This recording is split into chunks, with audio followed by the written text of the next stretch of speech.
J.K. Rowling doesn't seem to have big opinions of boys' capacity for empathy. We several times see Hermione having to explain the world of feelings for the boys. Ron ends up as a character who is not only caught up in sports and doesn't care about academic achievements at all, the future, or anything, really, except having a good time. He also becomes someone utterly incapable of empathy. He doesn't understand other people's struggles. When Cho cries during Harry's kiss with her and Hermione explains Cho's predicament, Ron is exasperated that people can have that much emotion at once.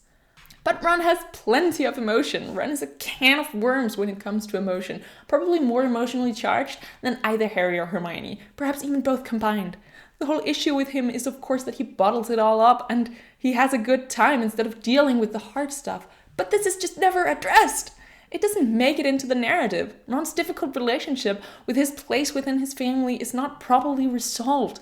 It was brought up during the scene when Ron returns in Book 7 and destroys the Locket Horcrux. In that scene, Voldemort mentions that he was least loved by his mother, who wanted a daughter. But the destruction of the Locket doesn't really bring on any character change or resolve.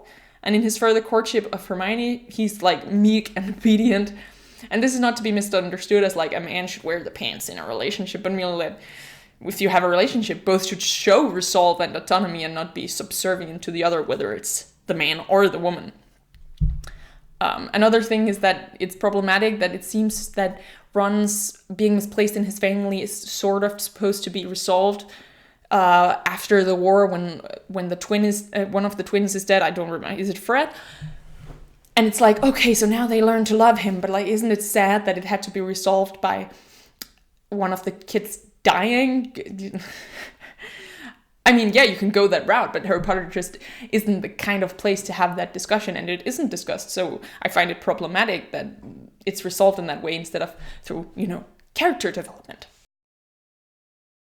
I would leave the 3 first books as they are. Ron works well in those books, and he brings character and depth to the story, and he contributes to the plot development. I would let Book 4 remain mostly the way it is, but add something to the relationship between Ron and the twins, because they're starting to work on some of their trick things at this point, and the burning passion with which they go about it could be used to inspire doubt and frustration in Ron. Like, why isn't he able to do these things? Why doesn't he have those abilities? Why can't he have a passion like that? Those things. These frustrations, feelings for Hermione, anger at Harry, and the clear signs that he doesn't live up to the Weasley name could play against each other and propel him to the extreme moods that he shows in Book 4, and then I would have him sincerely apologize for those behaviors later, probably in Book 4, but maybe 5, I'm not sure, but probably 4 to have it contained within one book. And that brings me to the next point. Somewhere in the beginning of Book 5, there should have been an intervention. If J.K. Rowling was going for a sort of stubborn, thick-headed character who simply refused to see the true way of things in regard to his own worth and skill, it doesn't justify the fact that Hermione and Harry are not thick-headed and know Ron from the outside. Hermione and Harry are good people who would help their friend, and in the case of Ron's bad self-esteem and academic engagement, they ought to have talked to him. This could have solicited another fight between them, but one that would ultimately end in Ron's insight into his own false views of the world. See that, no, the world is not fair, but you can't mope about it, and you have to start doing if you want to accomplish great things. This could tie well into Ron receiving the position as prefect, because instead of having him become like arrogant and bloated with hollow confidence, let him doubt himself and share with his friends that he knows he is not worthy of this. Let them respond that he could be worthy if only he tried. This would also hurt because they would basically, acknowledge his own self-doubt. They would be like, yeah, you're right, you're not as good as you could be, but you could be better. And that hurts to hear, but sometimes you have to hear that. And given where Harry is emotionally at this stage, this intervention ought to be led by Ginny and Hermione, who have also spent most of the summer with him. So, at this point, they're probably pretty exhausted by him. If this is set in the first act of Book 5, it would also set up Ron as a parallel to Harry, who also has emotional problems and is not dealing with them very well here. This would also be a wonderful gateway to Ron and Hermione's relationship. Throughout the books, Ron is kind of a dick to Hermione, in the least sexy way, and unless it's saving him from failing a test or being killed by Death Eaters, Ron doesn't much appreciate Hermione's brains. Let him then realize that Hermione may be talented, but much of her skill actually comes from the fact that she is relentless in her pursuit for knowledge. Let Ron ask her to take him to the library a few times a week and just help him study. It should be noted that Hermione should not be the one to suggest this during the intervention or some such. That would leave Ron on the passive side of things, and we want him to take active part in his own transformation. Another thing we gain by letting Ron ask Hermione to help him is that Ron is now admitting that he admires Hermione's greatest strengths. That's flattering, and it lays foundation for courtship. Ron started to realize his feelings for Hermione in book 4, and maybe Hermione did a bit too. That's arguable. But let both of them come to the fruition in this realization sometime before the second half of book 5. Then give them some time of being awkwardly aware that they like each other and have things start developing between them after Ron's father is attacked. This also adds to Harry's feelings of being on the outside. I believe that at this point, Harry has already thought a bit about what would happen if Ron and Hermione started dating and what that would mean for him. These fears, which would now start to become real, would strengthen Harry's solitude and the darkness of the book. This gives a great vibe because you're using something we, the reader, use as positive to create something negative within the narrative. Things shouldn't be allowed to be all pretty and dandy between Hermione and Ron, though. Ron is still developing his new way of life, and Hermione is there for that transformation. Such transformations can be crude, and you can easily come up with ways that they could argue or have fights. Ron's quick and clever tongue would be a dangerous weapon here, and the more he learns of Hermione, the more ammunition he would have during fights. Ron's quite the loyal person in general, so normally he wouldn't take it too far, but I think that in the heat of his transformation, it could be an interesting thing to work with. However, there are many ways to play this budding of their relationship, and I don't have time to go into all of them here. So insert your own imagination. In the climax of book 5, Ron should get more consequence. He's still not as skilled as Hermione and Harry, but better than what he currently is in the 5th book because he's been practicing and going to the library and just, trying harder. In the book, Ron saves lives, but just kind of haywirely. So let him be more deliberate and try out new magic, maybe have some of it fail, and just show how far he has come and that he's better, but there's still a long way to go. Before we go on to book 6, let's take a moment to talk about Luna. Ron isn't very nice to Luna, is he? Throughout the last 3 books, Luna rightfully just dislikes him, and she illustrates that Harry and Hermione continue to be friends with Ron out of habit, comfort, and the ties to his family, not because Ron is a nice guy. So yeah, let Ron be a bit cruel to Luna at first and make a few jokes. He's just come out of the intervention with Ginny, Hermione, and Harry at this point, and a new school year is about to start, and he has a grim look on the future. And here's this weird girl who's an easy target, so just let him go for it, rib at her. However, considering that in this video I'm going for a more wholesome development for Ron, and ultimately positive one, he doesn't delve into bitterness and resentment in the end.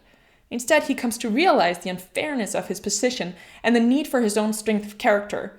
So the realization that some people are just dealt a worse hand than others should have him start to appreciate Luna as someone who also has a bad hand. He might still regard her as weird, but he would have more respect and compassion for her. He might even try to make the best of the situation and try to have a good time with this quirky character. And maybe she has some good jokes that he can laugh at. Otherwise, he can always laugh at the Quibbler. In my version of Ron's arc, I would not let him lose this ability to enjoy life and the focus on having a good time. It is essential to, the Weasley way, and only Percy and Molly seem to not subscribe to it. Okay, book 6. First off, let Harry worry about whether Ron can make it into the Quidditch team, and then have Ron prove that he's alright on his own. He doesn't need Harry's favoritism or Hermione's magic tricks to get him through the day. Let him handle his own load. Maybe have him tell that he's been practicing the whole summer. Something like that. Have book 6 be a tough but sunnier part of Ron's development, as it also is for Harry. Let Ron develop a skill and become truly good at something. There must be some sort of magic that especially requires the ability to see things for what they are. In fact, why not make him start to excel in transformations? Let Professor McGonagall be especially surprised at this development, and let him sometimes even match Hermione. Let Ron be thrilled at this new turn of events. Maybe even let him be a bit too smug, a bit too arrogant, especially towards Harry, the chosen one. You could develop Hermione's character here by having a scene where she asks for his help. Potentially have him act arrogantly, which drives Hermione away and creates friction in the group. And this also adds to Hermione's development by forcing her to be a bit more humble. She's basically built her character up on being better than Harry and Ron, so to see Harry be better at the dark arts or defense against the dark arts, and to see Ron be better at transformations, that would just kind of like be weird for her, that would create something for her to work with. So book 6 focuses a lot on the spare time of the characters, especially the Quidditch team and the friction between Ron and the others on the team. So instead of having Ron be pissed because he's bad, I would let him be arrogant and overly controlling because of his recent gains in self-esteem. And this would especially piss off Ginny and begin a sort of rivalry between Harry and Ron for the post as leader. Since the major plot point in book 7 is that Ron leaves the group, it's important we consider it.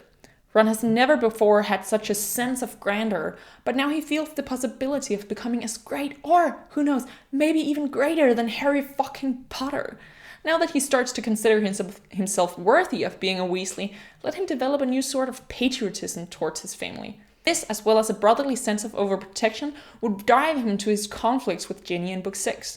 Nobody is good enough for her, and Harry senses that Ron's new rivalism with him wouldn't welcome a relationship between Harry and Ginny.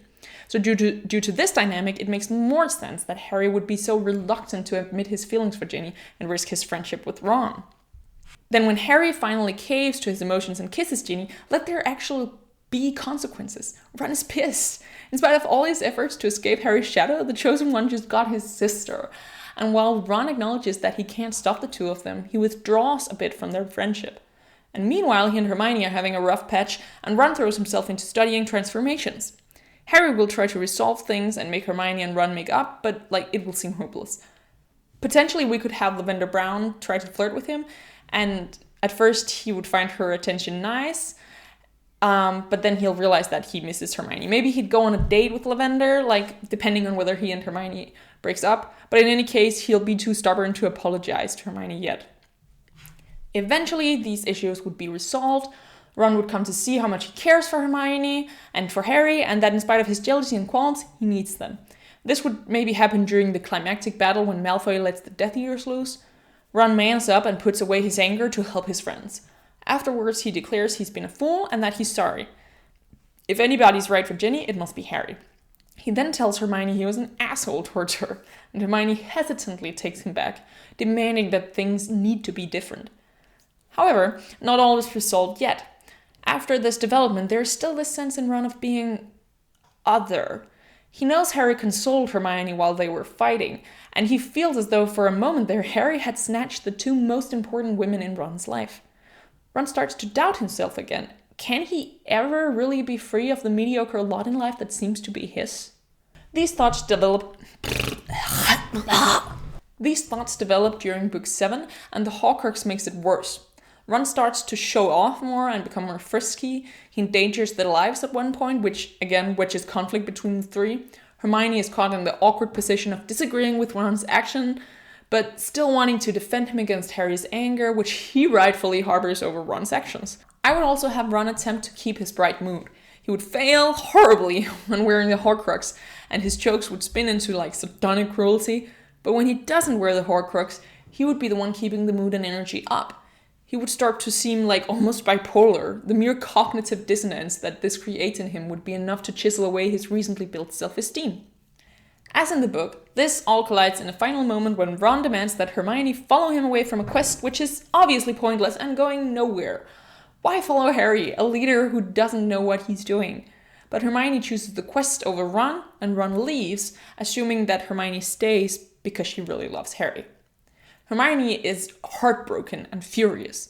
Harry doesn't want to talk about it. A few times Hermione presses the conversation. Why couldn't Ron put his jealousy aside? Why couldn't he see his own brilliance? But Harry wants none of it. Right now he just thinks of Ron as this disloyal idiot, and he feels really betrayed and hurt.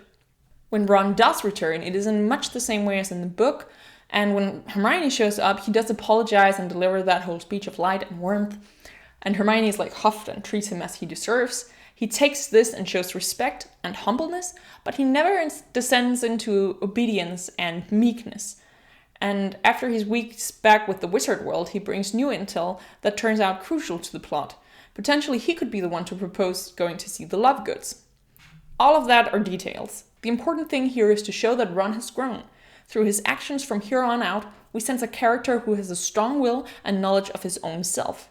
He has stared down his own flaws, walked through disloyalty, perhaps the worst sin a Weasley can commit, and come back. He has solidified, and it suits him to be who he is. His new sureness of himself reawakens Hermione's interest, though nothing happens between them until after Bellatrix's torture of Hermione. Ron then talks with her and takes care of her while Harry is mourning over Dobby.